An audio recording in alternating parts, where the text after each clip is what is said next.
Welcome to the Nam Culcha show. I'm Becky. And I'm Kenny. In this first episode, we go to Ripley's Camp. And Ripley's Camp is 20 kilometers outside Windhoek, and we show you all the cars, all the food, all the leisure, and all the community that we have on this show.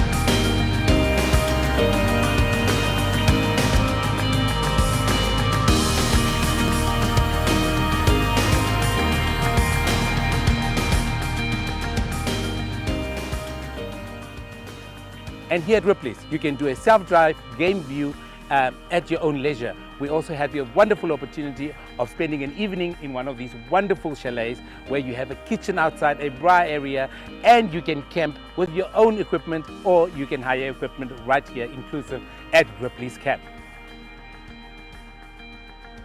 Let's go see what the rooms look like. Follow me. And as we can see, it is quite spacious. Firstly, we have enough cupboard space for you and your as you can see, we have enough covered space, and they have twin beds. This is fantastic. We have a full shower, and we've got the toilet indoor. I wonder how these beds feel. No? Do you think I could stay here tonight?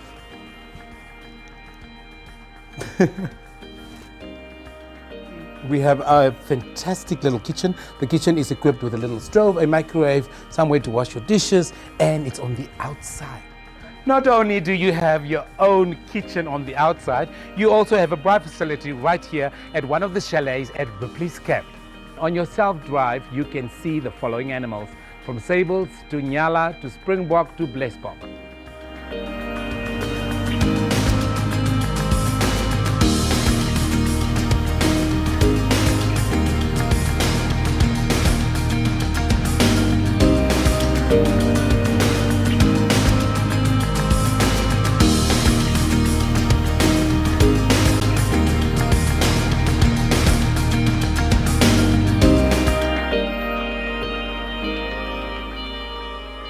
Today we'll be speaking to Jan, and he's going to take us through setting up camp in this tough bakkie.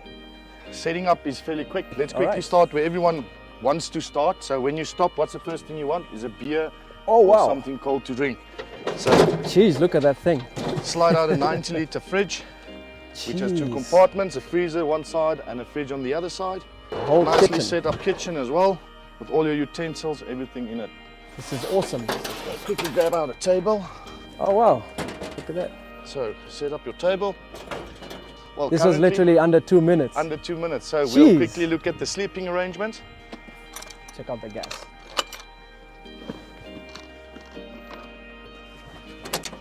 So how many people roughly can fit in here? Okay, you can sleep 4 people. All right. Very easy. You've got a double bed at the top. So when I flip this one open, you can climb in. Jeez. So I'll put down the one on the side as well. Guys, you should see how spacious this thing is, eh? It's insane. A double bed or single bed at the bottom, you've got a double bed at the top. This is now a shower. All right, so you have a 20-litre shower on the inside, or geyser, so which has water pumps. It works from gas or from electricity. We do bigger tires on our vehicles to help with stability. Currently I run pedal suspension, all safety as well, to ensure our clients' safety. Yes. That helps with vehicle handling and so on as well. So that is why we do it and don't keep it standard. Okay, the box in the top, it's empty. As you've seen in the back and so on. So putting wood, that's where you can put your wood inside. I'll definitely be in touch, man, and thank you for your time. Thanks, man. Woo! So there you go, guys, a house on wheels. Where else can you go? Anyway, if you want to get yourself one, get it at Avis Safari Rental.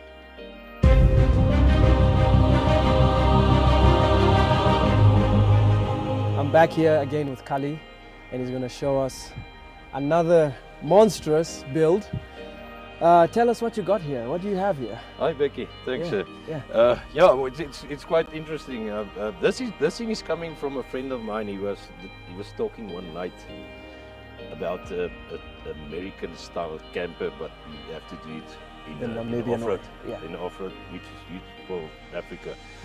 And so yes, I came back and I bought this Iveco 4x4, and yeah, it's a chassis cab, and I start building the base at the back, the flat bed. Yeah. Everything put in a jockey wheel kind of thing that's used for cement trucks. Yeah. And I put it in, and then we started building the. Did the you frame. just say cement truck? Yeah. So this is another. Yeah, it is. mix. Yeah, Amazing. they used it for cement trucks. Yeah. Amazing. And so yeah, we started building it. It was also a dream. It was a challenge. Yeah. There was nothing like that in Africa. That was the first one that's built. Everybody said, "What are you doing? How are you doing?" And right? People think you're crazy when you're talking about dreams, man. Yeah. Yes, I've had a camper. I've had a Volkswagen LT35. Yeah. I've also built it as a camper. Yeah. And it was quite nice. And it's boring. So, Let's just say it. What I've decided is, what must I do? What are we using the camper for when we're driving? The only thing that that we actually use the camper for is to get some drinks, cold drinks, in the back of the camper. Yeah. And the other thing is, the wife has to go to the toilet. So yes, I started to build that thing, and I put a toilet in the back there. You're kidding me? Yes. You're saying there's a toilet in there? There's a toilet in the back there, and I put a fridge in the back there, and it's even got a microwave. Could you show me? I can show you I think the camera really needs to get in here and have a look at this. There's two fridges in the car. It's only for drinks, this fridge. Yeah. And you can take it out. Jeez. And yeah, the access is everybody's there. There's still food in it. Look at that, guys. Yeah. I don't know, but this. Forget about any other builds. This is sick. There's the ice, and I think it's also full of keeps ice. Everything nice and cold. They still. Are you kidding me, guys? Look at this. Real ice. Yeah. I start building the base, and my idea of a camper is you must sleep nice. Yeah. And then the ablutions at every campsite are very nice, but it's nice to have your own. Your own, so I decided I must build a camper with a bed that's 2 by 2 meters. Yeah. And I must have a bathroom that's 1 by 2 meters. Wow. So that was. And I said, all right, when we start building it, I said, that is the 2 main things I want. That's it. And then we start building it. And we even put in a washing machine.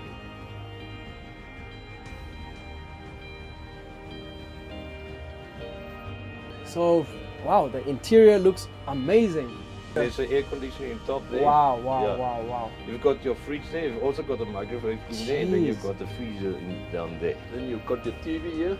I can see. You've got music there. Is this a sound system? Sound system is in there. Cupboards. Yeah, I don't think you need anything more to do leisure camping. This is it. This is it. Camping. All this, how long did it take you to build? Yeah, it's quite interesting. I bought the vehicle, the Iveco, and then I started building this one that the Iveco I built first. Yeah. And I started with the base of this, and that took me about 3 to 4 months, the whole base, because it's everything designable.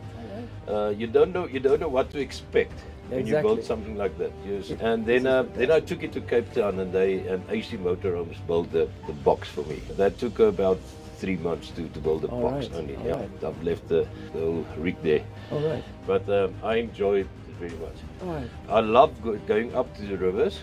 So I've got a tow winch at the back, and I normally. You did mention a boat earlier when we. I tow my boat with. I've got a picture of it. I put it down to the river. My boat's also unique. It's only one in South Africa and Namibia with a jet drive, outboard jet drive motor. Wow. So the reason for that is I don't know the rivers that well. So exactly. I can drive in shallow water. So around the rocks and everything else. But thank you so much, Kami. It's a pleasure. Thank you. All there right, you have it, guys.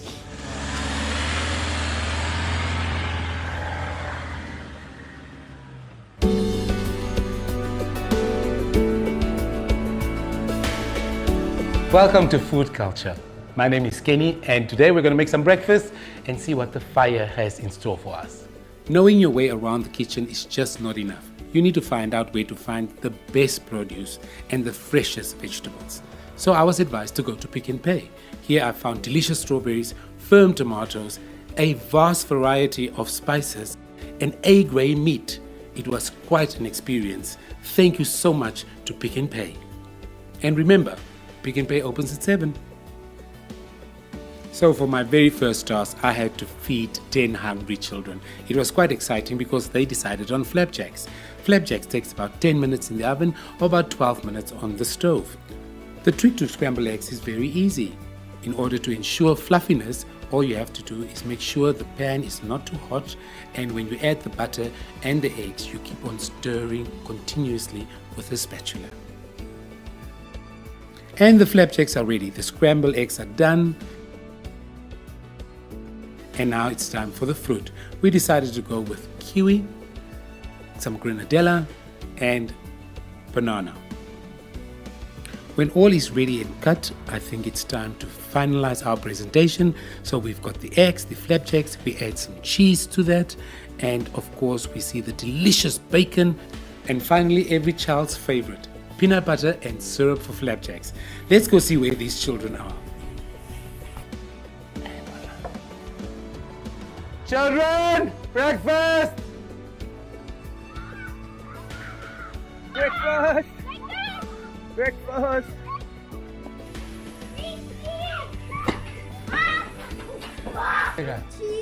Okay, one by one now. Everybody, what is on the table? What is this?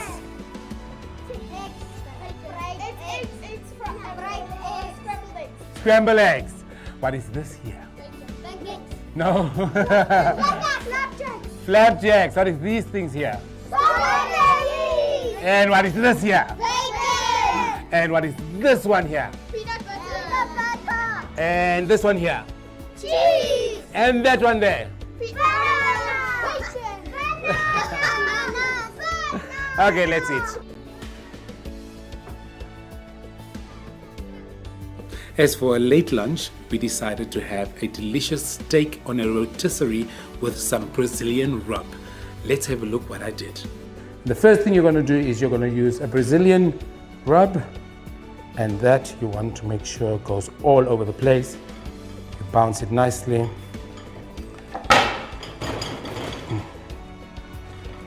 Now the secret ingredient here is smoked paprika, also available at Pick n Pay stores nationwide. Black pepper. You want to make sure that it penetrates, but because it's going to be sticky, it's going to seal the steak. This we got from Ripley's. It's his own homemade barbecue spice, and you cover that last for him. And lastly, you do that Brazilian rub on top again. No salt required. All these spices have salt in them. Okay. You can do this the night before. When you do this the night before, it can soak in nicely, so it's marinated, etc. Now we're ready to go to the fire.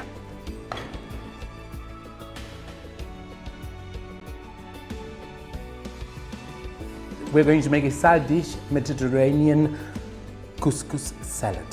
With the Mediterranean couscous salad, you need 250 grams of couscous, you need 250 milliliters of boiling water, and 1 tablespoon of oil, preferably olive oil. So what you do is you put the water and the oil in the bowl, and then you put the couscous in and let it soak. When it's done soaking, you will have a hard couscous that you can fork out. As you can see, this one is done and it's forked out. Now for the ingredients for the vegetables that goes into the couscous salad. First we do the onions. The onions go into the bowl and everything gets mixed up. All the colors.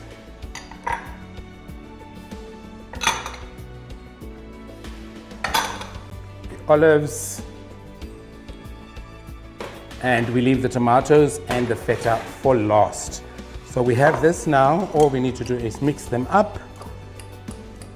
So we have the juice of the tomato to make it nice and moist, and we'll just add the balsamic vinegar, give that a nice stir, and then you add all these ingredients to the couscous salad. There we go. As you can see, it's still fluffy, but we're getting all those nutritional vegetables. And now to add those tomatoes up, just add them. You may use normal tomatoes, but make sure that they're nice and hard and they're not overripe. Now what's going to make the difference in here, because I haven't added any salt, I haven't added any spice yet, the feta cheese already has it's already salty, as you can see, but we'll drizzle that on top. We'll crumble that on top. This is very important. We're going to now add the lemon zest. It's going to give that acidity.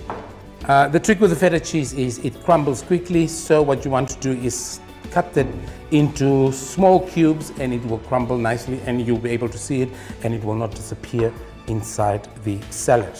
Now don't stir it as yet. Just before you serve, you stir it and that will get the saltiness into the couscous through the feta cheese. A sprinkle of black pepper, nothing serious, and then the parsley. And that is your side dish for the main course this afternoon. All ingredients are available at all Pick n Pays nationwide in Namibia. And the meat is ready. Now the secret to this rotisserie dish is, of course, the relish that we add to the meat. Charred garlic is what we put into the herbs that make it so delicious. The full recipe is available on our Facebook page.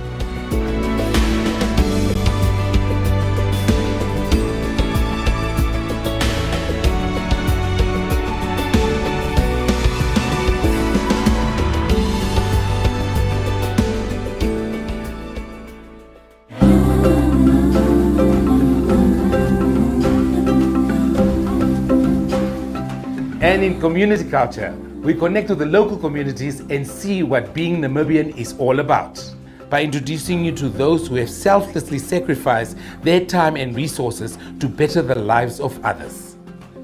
Namibia is one of the driest countries on earth. Have you ever had difficulty to go get water to drink? Potable water. Here with us today is Quinton Els from H2O for Africa. Let's hear what he has to say. As we know, Namibia is one of the driest countries in the world. A lot of people don't have access to clean water. So we made it a mission of ours to try and find ways to deliver clean water to people. And obviously another problem we have here is access to electricity. So we found this brilliant technology developed by a company in Australia that basically gives you clean water from any source without any electricity. And it takes about 10 minutes to set up. So the way it works really is water gets fed through the system and on the other side you get distilled water. Now, people might say to you distilled water has its own problems. Yes, it does. It needs minerals. You can put mineral replacement tablets in the water, obviously to lift the minerals. But the most important thing is you can put this thing anywhere without any electricity. This is a self-containing unit. You don't need anything else. And it basically gives you clean water on the other side within minutes. So we'll demonstrate to you now how normal daily laundry water, after we've washed a bit of washing here, can be repurposed for drinking water. We first regulate the water flow with a small little water flow regulator like this until you just get a small trickle between 4 to 8 liters per hour that must go through the system to give you around 20 to 40 liters per day of distilled water.